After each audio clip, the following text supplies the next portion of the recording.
Nós falamos de frio e de mudanças no cardápio. Pois é, nesta época o consumo de refeições mais pesadas é comum. Com isso fica difícil manter a dieta em dia. Para ajudar a tirar as dúvidas sobre esta influência do clima e ainda como fazer alimentação saudável, nós estamos recebendo ao vivo a nutricionista Elisa Fialho para dar essas dicas para a gente. Elisa, seja muito bem-vinda aqui ao estúdio do TVD Notícias, prazer recebê-la para dar essas valiosas dicas para nós, para os telespectadores. Eu que agradeço pelo convite. Bom, nós vimos ali, encerramos a reportagem com uma bela sopa de mandioca. Foi convidativa, né? Deu água na boca aqui no estúdio. Sim, com certeza. E as sopas é uma boa pedida, né? Agora no inverno, né? Porém, tem alguns cuidados que a gente deve tomar para não consumir preparações tão calóricas, né? Bom, eu começo perguntando assim, é verdade que nós comemos mais no inverno do que no verão?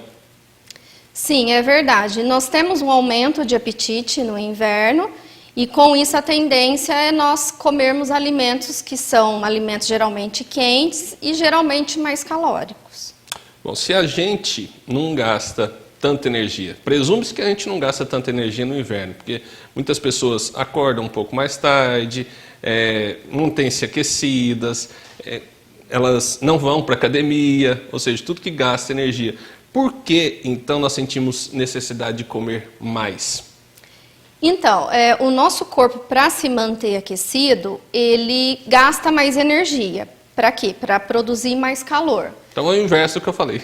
Sim, então nós gastamos mais no inverno. O que acontece é que esse aumento do gasto, ele é bem discreto. E geralmente as pessoas acreditam que esse aumento é muito maior. Então, no Brasil, onde o inverno, né, é mais ameno, esse gasto ele não chega a 10% do gasto calórico diário. Ou seja, uma pessoa que necessita de 2.000 calorias para manter o organismo funcionando, não chega a 200 calorias a mais, né? E geralmente as pessoas acham que é muito mais e acabam consumindo mais, e geralmente preparações que são mais calóricas. Bom, e o que muda no nosso corpo com isso? Então, o que acontece?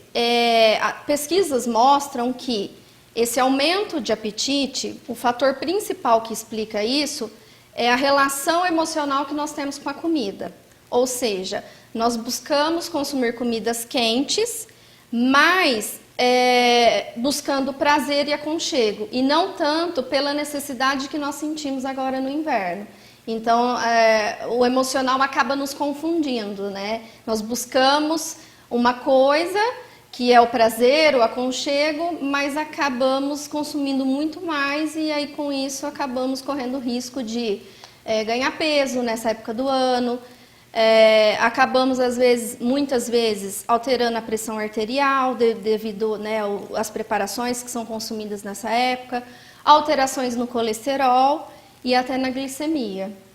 Bom, você disse sobre o emocional. Para nós, brasileiros, é um pouco difícil conter essa parte emocional. Vamos precisar, além de uma nutricionista para fazer uma boa dieta, de uma psicóloga também, para poder evitar com que a gente tenha desejos e prazer de comer aqueles pratos tão gostosos, que essa época é convidativa, uma feijoada, uma costela, que são pratos mais gordurosos.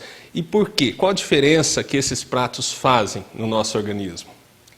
Então, essas preparações, que geralmente o que a gente busca mais agora é fondue, chocolate quente, né, que é tão pedido nessa época do ano, as sopas cremosas, que são a base de queijos e creme de leite, as massas, e geralmente a base né, molho branco, que são mais calóricos, bolos e a tradicional feijoada, né, que são preparações que contêm alimentos, né, que são mais calóricos.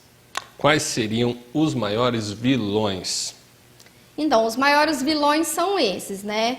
A feijoada, as massas, os bolos, o fondue, o chocolate quente, que são alimentos assim, não é que a gente não pode consumir, nós podemos consumir, nós podemos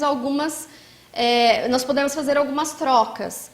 Por exemplo, o chocolate quente, Nós podemos utilizar o leite desnatado, o cacau em pó e a canela. Se precisar adoçar, a gente pode estar utilizando o adoçante, né? Em relação às sopas, a gente pode não dar preferência para sopas cremosas, que são à base de creme de leite e queijos, mas sim as sopas onde a gente utiliza os legumes picados, né, cozidos, onde vai estimular a mastigação, então vai trazer saciedade. Nas sopas a gente pode sempre colocar algum carboidrato, mas aí sempre não misturar vários, então vamos supor ou a batata, ou a mandioca, ou o macarrão, ou o arroz, e um tipo de carne, né? Bom, eu te pergunto nesse sentido, quais seriam, então, as dicas de alimentação se você fosse montar um cardápio para a gente nessa época do ano, para que não... A tentação ela vai vir, com certeza, mas que a gente possa ter uma alimentação bem saudável e não prejudique a saúde e a gente não possa ter que depois ter que queimar toda essa caloria. Certo, então assim, dá pra gente passar por essa época do ano e não descuidar da gente, que é o essencial, e sem uns quilinhos a mais, né? Então, geralmente, nós não podemos esquecer das frutas, as frutas frescas, de preferência agora no inverno, as frutas que são ricas em vitamina C, né? Já que nessa época do ano a gente está mais suscetível a ter resfriados e gripes. Então, assim, laranja, mexerica, acerola, abacaxi, o limão, que são ricas em vitamina C. As frutas secas também são bem-vindas, então, por exemplo, a ameixa preta, né, a seca, o damasco, porque são frutas que vão estar à temperatura ambiente. A maior dificuldade que os pacientes relatam nessa época do ano é de não conseguir consumir a fruta gelada, né? Então, as frutas secas é uma boa opção. E nós não precisamos também tirar da geladeira as frutas que necessitam de refrigeração e já consumir. Nós podemos tirar uns minutinhos antes para estar consumindo. Em relação aos legumes, a maior dificuldade é comer os legumes crus, né? A salada crua. Então, nessa época do ano, nós podemos deixar as saladas cruas de lado, tá? Se caso a gente não consegue realmente, e dar preferência para os legumes refogados, cozidos, tá? Em relação às sopas, foi o que eu falei, né? Procurar ter de tudo na sopa, mas não bater, sempre pedaços. Uma coisa muito importante que a gente não pode esquecer e a gente acaba esquecendo muito é a água. A nossa ingestão ela não muda, é a mesma durante todo o ano. A transpiração diminui, porém a necessidade é a mesma. Uma dica legal, saborizar a água, então a gente pode estar colocando hortelã, gengibre, algumas rodelas, por exemplo, de limão, de laranja ou até pedaços de frutas. E uma dica também é sempre ter a garrafa perto, porque a gente acaba olhando e acaba lembrando de estar consumindo.